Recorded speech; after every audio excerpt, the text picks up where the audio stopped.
Hello, my name is Chase Morrison, and I submitted a composer application for the Davison Fellows Scholarship. In my application, I included 3 pieces: Sayonara, a piano duet; Turbulence, a string quartet; and lastly, El Dorado, an orchestral suite. Now, for the purpose of this video, I plan on discussing what went behind the process of composing El Dorado and what sort of things inspired me to compose each sections of it, and how I've turned that piece into being able to be performed in the real world. Firstly, after I returned from a vacation in Colorado back in 2021, I was deeply moved by the beautiful nature that I experienced there, and I wanted to continue this sort of admiration of nature at my home.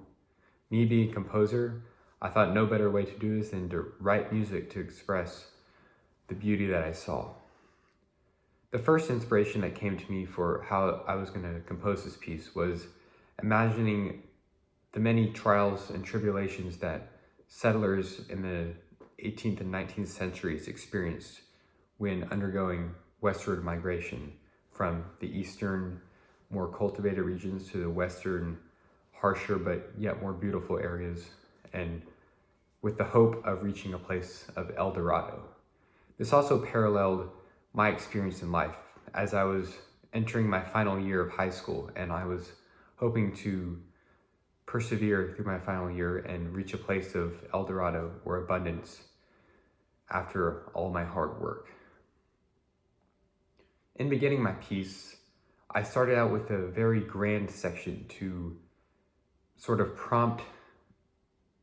the admiration I had for finishing my time and present an overall jovial spirit about working hard to reach an end goal. After this section, which remained the key section for the entire piece, I expanded the piece into a more subtle and moving section, which prompted the listener to really contemplate all the themes that they heard at the beginning of the piece.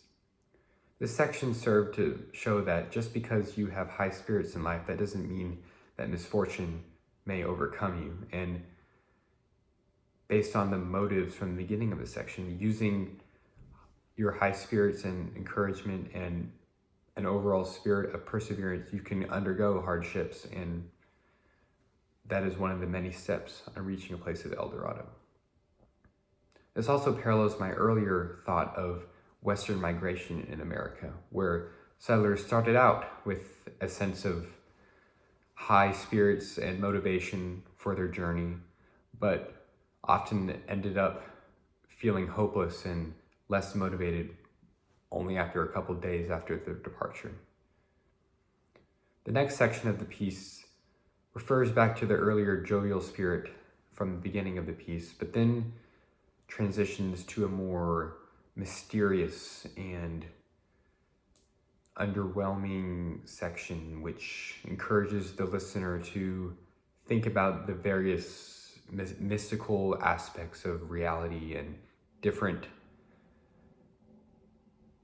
tribulations that can overcome one. The main inspiration for me in this section was researching old hymns and old folk tunes as a result of my earlier thoughts of Western migration and settlers encountering different peoples along their journeys. This section gradually builds up and reaches a very high point in which settlers feel that they can almost reach the end, and they can see the mountains in the distance, and they know that victory and a place of El Dorado is on the other side. This also parallels in my life, where for me right now as a senior in high school, I can see the end of my great journey in education, and it takes a ton of perseverance and hard work to know that I just have to get over this hump and reach a place where all my hard work will pay off. Now, of course, after this section, the piece sort of dims down to a more sentimental section and refers back to the previous sentimental section earlier in the piece. And this causes the listener and myself to think about everything that I've done, and causes the listener to reflect on the things that they are presented in life and how to improve on them in further engagements. Now, the final section of this piece I would refer to as the mountain, where the settlers are gradually climbing up the mountain, and then eventually they reach the top of the mountain and they can see the glory of the Western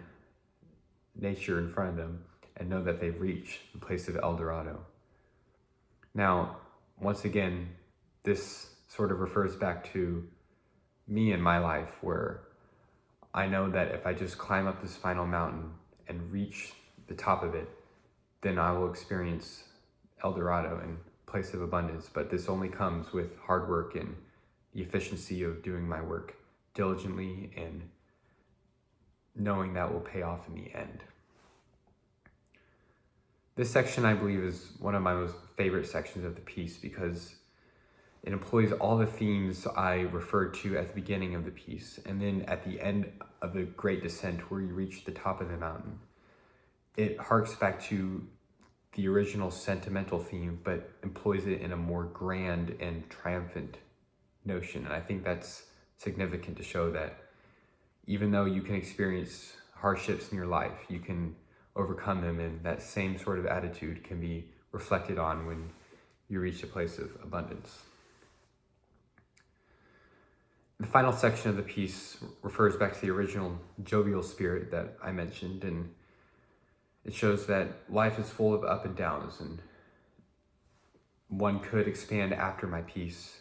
and include another section where it goes back down into a more depressed and less motivated section, but then goes back up again. But that would be kind of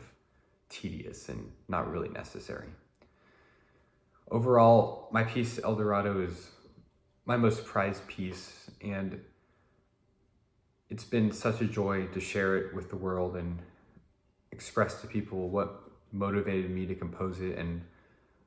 why I want to keep composing this way. I want to keep composing in life because composing is the best way for me to express myself with the world, and I want to be able to share this deep desire for music that I have with others and show others that virtues and morals that are often lost in our society and less valued can be easily found in music if one just listens. After finishing my piece, I've received a lot of instruction and advice from many of my professors on how to make it better in a more technical sense, but overall, the underlying spirit of how I've composed my piece has remained the same. So, in conclusion, I thank you for taking the time to listen to me and listen to my pieces. And while I admit I'm not the most elegant when it comes to describing my piece, I hope my music makes up for that, and I'm able to commit more to furthering my education with a hopeful scholarship in life. Thank you.